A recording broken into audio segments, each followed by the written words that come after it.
नमस्कार बच्चों, मैं सीमा कौशिक अध्यापन चैनल पर एक बार पुनः आप सभी का स्वागत करती हूँ। आज मैं आपके लिए लेकर आई हूँ विषय वर्ण विच्छेद। बेटा वर्ण क्या होते हैं ये तो आपने सभी ने पढ़ा ही होगा। भाषा की सबसे छोटी ध्वनि जिसके अतिरिक्त टुकड़े नहीं किए जा सकते, उन्हें हम वर्ण कहते हैं। वर्णों के सार्थक और सही संयोजन से जो शब्द बनते हैं, किसी भी शब्द के संयोजन के साथ जब हम उन्हें वर्णों में बदल देते हैं और वर्णों को अलग अलग करते हैं तो यही वर्ण विच्छेद कहलाता है। जैसे यहाँ आप शब्द बचपन में देख पा रहे होंगे कि ब जो व्यंजन है उससे ए स्वर अलग किया हुआ है। इसी प्रकार च उसमें से भी हमने अ स्वर अलग कर दिया है, प उसमें भी अ स्वर अलग किया है और न व्यंजन से भी हमने अ स्वर अलग किया हुआ है।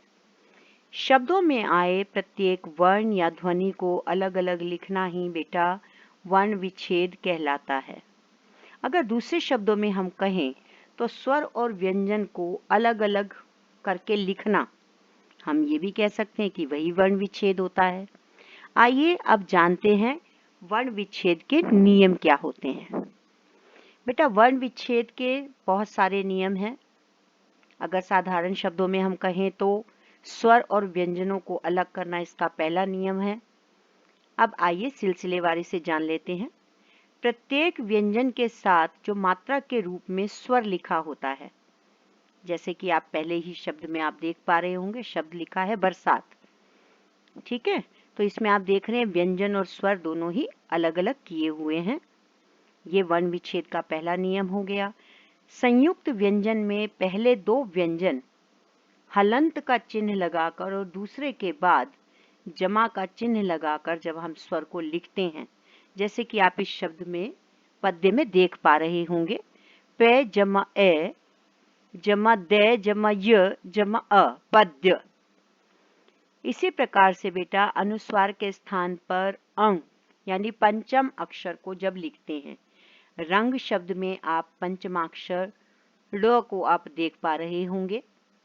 इस बात का ध्यान रखिए, जिस वर्ग का शब्द होगा पंचम अक्षर भी उसी का लिखना होगा।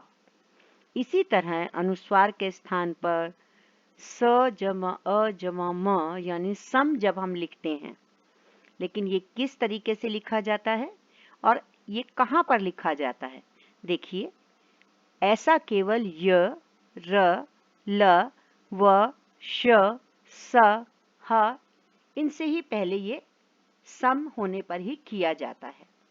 जैसे संयम शब्द आप देख रहे हैं और साथ में ही संसद शब्द भी आप देख रहे हैं।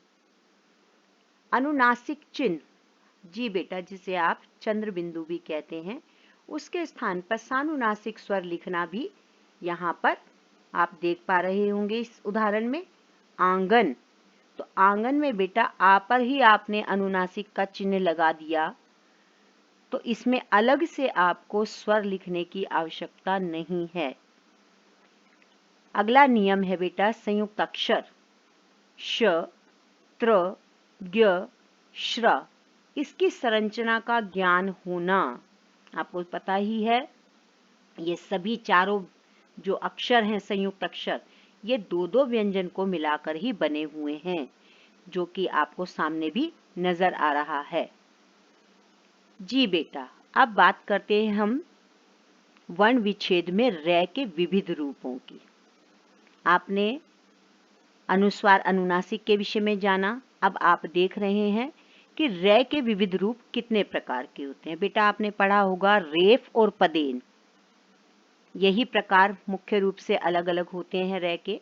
जैसे कि आप पहले ही उसमें उदाहरण में देख सकते हैं, रचना जो कि रै का साधारण रूप है, यथार्थ ये रेफ रूप है, प्रसन्न ये पदेन रूप है, और ट्रक। इसी प्रकार से री की मात्रा और स्वर सहित रै में भी अंतर हमें पता होना चाहिए। जैसे पहला शब्द है बेटा कृति, कै जमा री, री ये ऋषि वाला है, जमा तय जमा ई, कृति। अब री और री में भी अंतर होता है। जैसे आप शब्द ऋतु को देख रहे हैं, तो कुछ लोग सुविधा अनुसार, मुख सुख के अनुसार रे की जगह, री की जगह रे का प्रयोग करते हैं। वो रे पे ई की मात्रा लगाकर तब ऋतु शब्द को लिखते हैं। अगला उदाहरण मैंने इसी से संबंधित दिया है, जिसमें कि शब्द है रिपु। आप देख रहे हैं तो ऋतु और रिपु दोनों में ही अंतर होता है बेटा।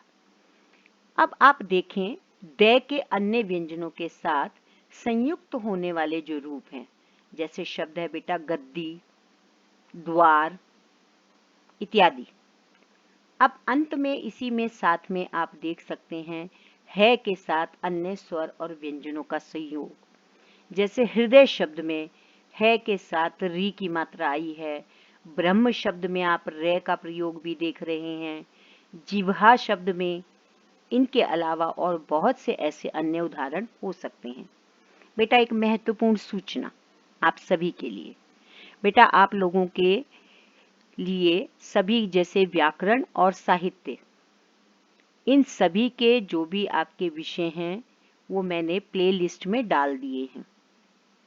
आप लोग अपनी सुविधा अनुसार, कक्षा अनुसार व्याकरण और साहित्य के उन विषयों पर जाकर आप वीडियोस को देख सकते हैं।